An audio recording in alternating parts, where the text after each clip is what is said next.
आंबेगाव तालुक्यातील मनसर येथील महात्मा गांधी विद्यालयाच्या परिसरात असलेल्या ओढ्याच्या दुरवस्थेमुळे विद्यार्थ्यांच्या आरोग्याचा आणि सुरक्षेचा प्रश्न ऐरणीवर आला आहे. ओढ्यात मोठ्या प्रमाणात झाडे झुडपे वाढली असून कचरा आणि सांडपाणी साचल्याने परिसरात तीव्र दुर्गंधी पसरली आहे. यामुळे विद्यार्थी, शिक्षक आणि कर्मचाऱ्यांना मोठा त्रास सहन करावा लागत आहे. विद्यालयाच्या ओढ्यालगत असलेल्या वर्गखोल्यांमध्ये दुर्गंधीचा सर्वाधिक परिणाम होत असल्याचे सांगितले जात आहे.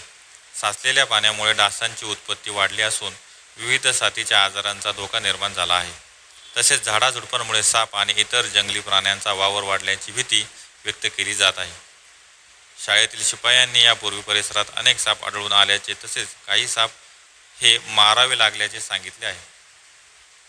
या पार्श्वभूमीवर शालेय व्यवस्थापन समितीचे अध्यक्ष राहुल कोंडे यांनी मनसर नगरपंचायतीने तातडीने ओढ्याची साफसफाई करून कचरा व झाडझुडपे हटवावीत अशी मागणी केली आहे.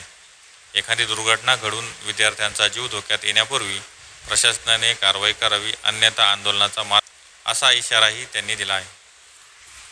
नमस्कार, मी राहुल कोंडे, महात्मा गांधी विद्यालयाच्या शालेय व्यवस्थापन समितीचा मी अध्यक्ष असून मी अनेक दिवस नगरपंचायतच्या मागे लागलो असून सुद्धा नगरपंचायत मला ह्या घाणी संदर्भात अजिबात सहकार्य करायला तयार नाही. आम्ही त्यांना लेखी तोंडी वेळोवेळी मागणी केली की ओढ्यामध्ये आज पहा तुम्ही साहेब काय परिस्थिती, बिबट्या सदृश्य प्राणी जर याच्यामध्ये लपून बसला तर तो आपल्याला कळायचा सुद्धा नाही.